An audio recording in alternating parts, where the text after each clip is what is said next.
Right. Attempt 438. Um, we had a technical issue, which we think we've now resolved. Let's have a look and see if we can finally get Kelly on the line. Yes, I've got Kellie Simpson here. I'm so excited, I can't tell you. She's here! We did it! Oh, me. following you, so I'm really sorry about that. Don't worry, probably no one's interested. That's why I'll let you unfollow me after when it's done. How are you today, dear? I'm good. How are you? Yeah, I'm good, thank you. I just wanted to say thank you so much for agreeing to do this. I love this bit. I get to talk to all these amazing VAs, and I'm always a bit overwhelmed when I put a request out of how many brilliant people are just really happy to give up their time and help other people. So I really, really appreciate it, Kelly. Thank you for taking the time out of your day. All right, no worries. Happy to be here. So I've got a few questions here for you. So we'll just run through them. It's not long. Well, don't worry, we're not going to grill you. But it's just basically just a chat. So nothing to worry about. So my first question is, can you just tell us a little bit about who you are? Yes, so I'm Kellie Simpson. I'm a legal virtual assistant and I live in North Devon. So we've just moved back, living at my parents' at the moment because we're renovating a farmhouse. Yeah, which is really exciting, but a massive project. So I'm a mum to two Dobermans. No children, just two dogs. And I'm married to my husband Graham. We've been together for 13 years in March. I've got two brothers and I'm an auntie. So I've got three nieces, one on the way who's due in March, and I've got four nephews. So I'm a very busy auntie. Busy. Oh, do you know what? We've just got a dog, but we got him in March now, and I was always dead against it. I don't want a dog. Pain. Honestly, I like the dog more than anyone else in the house now. They're the best, aren't they? They just literally just take over your life. And we got Albert last May, so he'll be one this year. And we were just like, oh my God, why did we get two? Because it's just been so much harder. They're quite dogs as well. Yeah. But now I can take them both out for walks. We've kind of trained them to walk beside me, and it's definitely getting easier. But it's it's quite expensive as well because they obviously need a lot of food and all the. But I wouldn't change the world. They are amazing. Oh, I know. My Frank's got lots of hair. He's a cross between, don't laugh, a Shih Tzu and a poodle. So he's a Shih Tzu, basically. But his hair is crazy. Honestly, the money I spend at the dog groomers, I'm walking around with hair like this, right? And the dog is just always like perfectly done. It's ridiculous. So my next question was, why did you become a VA, Kelly?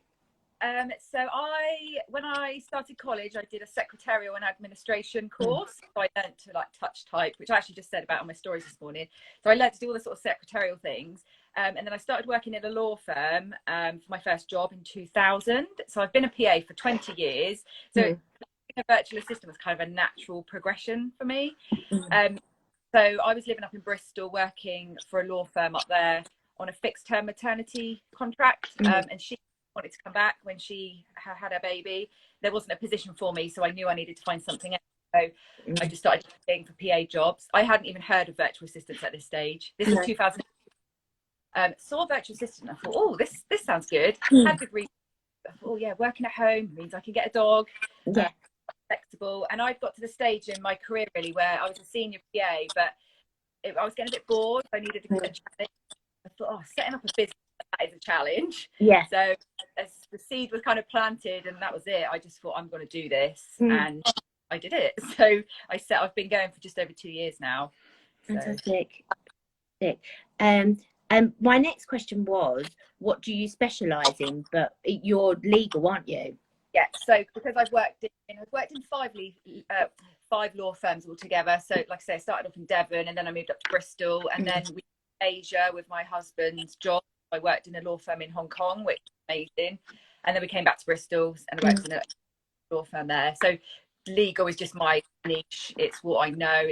I work with legal consultants and law firms because I just know the work, I know the industry, so it just made sense for me to niche in that area.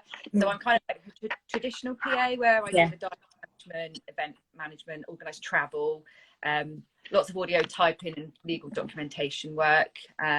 And since starting my business as well, I started using Asana, so I've got quite into that. You gave me the best Asana tip the other day, because I use Asana for kind of my projects, but you said put your goals in it, and it really helped me. So you're a bit of a whiz on Asana then, aren't you? Yeah, because I'm in an expert membership, and I did an Asana mastermind for the group, which everyone really liked. So I'm thinking I might do it for people on Instagram if they want it. It's something that's on one of my goals. I just need to sit down and have a think about it. But let's have a chat after this, because maybe you can do one of our VA Suite sessions, one of our monthly ones for our monthly speakers, because I'm sure there's lots of VAs that I mean, I know that I've been using it for a while, but I could definitely use it better. And I've been doing this for 6 years. So I think that anyone kind of starting out and new would love that. So we'll chat after this, and we'll get a workshop if you're up for it. Yeah, definitely. I think with Asana, it's always really handy to see how other people use it, because you know, it just gives you tips, doesn't it? Like I said, with the goal setting, I mean, I use it for home stuff. But I've used like my Kellie planner for all my work things, and I think it's just really handy to show other people like different tips on it. So so yeah, let's have a chat. Oh, fantastic. Okay. Sorry, my light keeps going off on this, it's annoying. Right, so the next one is, where do you kind of see your business going? I mean, in the next year or so, what are you kind of planning? So my word for the year is build, because we're building our house. Yeah. I want to kind of continue building my business. So that's a hard one, because I guess I see myself, I'm Kellie Simpson, virtual assistant. That's the name I chose because I couldn't think of anything else. And I'm thinking of maybe putting an S on the end of assistant. So I'm Kellie virtual assistant. So I've got associates working with me now. Yeah. So my plan is to just kind of keep bringing clients in, build my legal client base, and just being able to give more work out to the associates. Yeah. So maybe, you know, take on a couple more associates maybe. I mean, I don't see myself being a big business with loads of employees. That's not really what I stay quite like true to myself, and it be quite small. I think as well, if you get too big, it's then becomes almost the flexibility that you've got and why you started being a virtual assistant is like, you lose that, don't you? So it's getting that balance of, I still want to be flexible, but if you've got 20 associates, how can you be flexible? You're going to be at the desk all day. So that's the whole point of it. It's, you need to do what works for you, and ultimately you know, what do you want to earn out of it as well, I think, don't you? You know, I'm getting to the stage now where I'm at full capacity, but when I get inquiries, they want to work with me, and it's so hard. Like, I just need to clone myself, like free. So it is tricky when you get to capacity and you've got to juggle things around, and then you'll get an inquiry and you're like, oh, I really want to work with them. They seem really nice.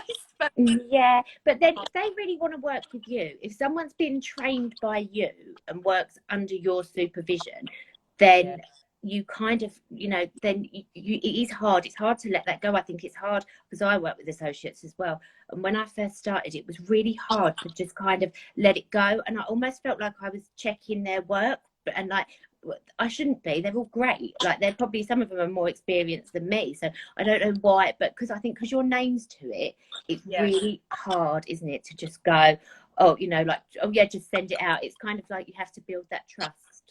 Definitely. And it is hard to find good associates as well, because like you say, you've got to trust in them to take on work for your clients. So I've just seen my mum's joined. Oh, hello. Hello, Kellie's mum. She's downstairs. Oh, bless her. Oh, God, I'm really sorry. This is driving me mental. You know, the light keeps going off on your video. It's annoying. Right, so the next question I've got, which is kind of similar to one of mine that I had, was, what are the most useful tools that you used to get clients when you first started out?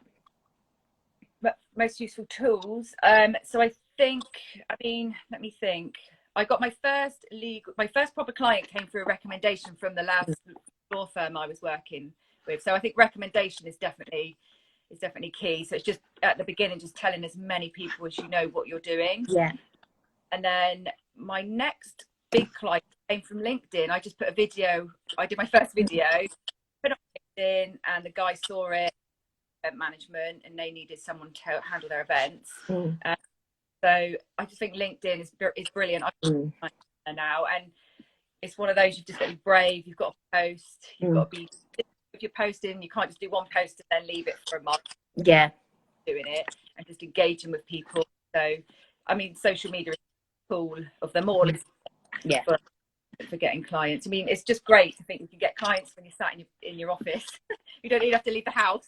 No, I know. Now, can I ask you, because this actually came up in a VA forum, and I'm quite interested to know this. So LinkedIn, do you use the paid version? Because I've always used the free one, which that's always been fine for me. But do you think you need the paid one? No, I did the little trial for the paid, for the premium, which just means that you can see who's clicked on your profile. Because, you know, when you go on it, you've had a view of your profile. But I just thought, I don't really care, you know, because if you've had loads of other VAs looking at it, well, that's, it's not really any help, is it? So yeah. Also, if they're going to contact you, they're going to contact you, right? You don't need to then go and kind of spam them and say, why are you looking at my profile? When I first started out with LinkedIn, this is really bad. When I didn't realise though that you could see who'd viewed your profile if you didn't turn it off. So I looked up my husband's ex-girlfriend on there, and I'm sure she's got this notification. Oh god, this was years ago now. We've been together a long time now, but yeah. So be careful when you're on LinkedIn stalking people. It's not a good idea. Don't we all? Love a bit of stalking. Finally, my final one is, do you have any advice for VAs when they're first starting out? Yes. So like when I first started, I would say it took me a good 6 months, like kind of get my first client, which really is just so hard. I cried to my husband, like told me to stop being so hard on myself. So like definitely be patient, because it does take time. In those early days when you don't have as many clients, honestly, just make most of it. Soak up as much information as you can, like just read blogs, listen to podcasts, read books, and also join like Facebook groups as well. So one of the groups I would recommend, I think it's called the Society of Virtual Assistants. And if you go into the search thing and you hashtag like associate work, there's threads of people who, you know, go on there and maybe get associate work, because that's a really good place to start. That's how I started. I was doing associate work. So yeah, I would just network, like, make loads of connections, engage on posts, and also try and do some posts as well. You know, write some posts. People don't know who you are unless you put yourself out there. So you've got to tell people what you do. But they would say, make it about them, you, how to help. Golden rule when it comes to doing posts. And also I would just say to like connect with other virtual assistants, especially Instagram, because I've made so many virtual assistant friends there, and it's so, you know, it's really supportive. And only last week a virtual assistant I know has handed a client over to me. I've got a call on Friday because he doesn't do the type of work that this lady wants. You know, she passed it over, and I thought it was really lovely. So just definitely you know, build a little network, because it just grows and grows and grows, and it's great. Like the online business world is amazing.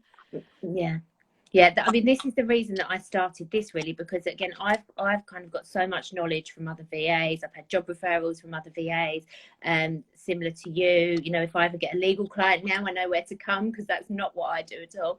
And I just find it's a really collaborative industry. That everyone's got their own skills, haven't they? So you don't need to be in competition with each other. I mean, it just proves it, because you're here today, and you know, people giving up their time to do it. So yeah, it's something that I kind of really advocate. And another thing which is really important, I just say hello to Wave. She's one of the VAs I've met through Instagram. Another really important thing is to not compare yourself to other VAs, because although there are loads of VAs out there, we all do so many different things. Like everyone has got so many different skills, such skill sets. So you know, you could be in a room with 20 VAs and you all do something different, and you all attract clients. So you know, you're all special in your own way. So to like really hone in on what you do and how you can support people, because you're, you know, for your own person. Like I'm legal based. I've just been a legal VA for so long, and I know I'm good at what I do. So you've got to be that you're good at what you do as well. Yeah, and I also think with clients, it is a bit of a personality thing as well. You could have two VAs that do exactly the same thing. Like, for example, I do a lot of zero, um, but you kind of have to have that relationship with the client as well. So you know, sometimes it's not personal if you don't get the job, is it? It's just because you're not for you and they're not for them, Yeah, and the right client will come along. definitely. It's all about the connection, is it? And it's all about that like know, like, and trust. You've got to kind of start getting to like build that relationship, build that like friendship, and Yeah, then you start to kind of get to know each other. And then if I think, oh, I really like this person, I really want to work with them. yeah, So, no, you don't go on LinkedIn. Someone comes into your inbox and's like, you know, I want to sell you this. You're a bit like, oh God, you know, you yeah, want to get to know them first, yeah. don't you? Yeah, totally. And I think, again, you're right, exactly what you said about you have to step out of your comfort zone and put yourself out there a bit. No, you know, no one buys from just these generic posts on Instagram and stuff. People do buy from people, don't they, really? So Definitely. so that's all my questions, Kelly. That was everything that I wanted to ask you. Is there anything else, any words of wisdom that you want to leave us with? I'll put you on the spot now. I think actually just words of wisdom. So what I like to do, like in the mornings, is I've done it with my group. We call it morning pages. So just get a notebook. When you first start out, and this is what I did, get a notebook and just documenting your day. If you've got any, like, if you're just feeling a bit low, or you've got any worries, or if you've had any leads or wins, just, it's like a journal. Yeah. It's so good to look back over. And at the end of the year, you've got something to kind of look back on. Yeah. But I think that's a really good thing to do when you start out as a virtual assistant. And I don't write in it every day. I just write in it when I've got something that I want to write down. So that's fabulous. That's a brilliant tip. Thank you. I also do it. I've got like a wins project. If I get a lead or an inquiry, I'll mark it in as a task. Yeah. Like tag, and then, like, you know, when you get to December, it will look back post. You just go back then and just everything's all there. Yeah. And you've got to grow as well. Go on. No, I quite like looking through Toggle as well at work that I've done. Like, I'll go back to like January or something, because I toggle everything I do, and then you're like, oh, I did that and that was really good. Oh, and I've got paid for it. You know, it's great. So yeah, no, that's a really good tip, Kelly. Thank you. Back for your Instagram posts, like I look at my early ones and I'm like, oh my God, they're rubbish. Mind you, this is quite a new account, so I don't know if I'm going to feel like that about this in a year's time. What was I doing? I mean, Instagram's changed so much now. It's like when I started, it's all photos, whereas now it's loads of graphics, isn't it? Like everyone's on Canva now, and yeah, it's changed a lot. Yeah, no, there's some really beautiful, some VAs as well, because I follow lots of VAs for this account. Some of them are just doing amazing things on this. So yeah, they're beautiful. I mean, I do a bit of Canva, but I'm not of no means an expert at all. But I look at some other posts and I'm like, oh, Lindsay Darby, who's on here, yeah, that's beautiful. Her pictures are lovely. Oh, I'm going to give her a follow. I'm going to give her a follow. I'm going to get some inspiration, Lindsay. Yeah, she's doing really well. She's retired some associates, so yeah, fantastic, brilliant. Well, I'll let you get on with your day. What are you up to for the rest of the day? Are you busy? Yeah, so I've got some audio type. I've got a really big audio type job to do, which might sound really boring to some, but I love just sitting, have my earphones in, a load of telephone calls. I've got to type them up. So. Fantastic. Today. Lovely. All right, well, it was absolutely lovely to speak to you. Thank you so much for coming on, and I'm going to nab you to do some Asana workshops at some point. So I'll be in touch very soon, but thank you so much, Kelly, and we'll chat soon. Yeah, brilliant. Take care. Bye.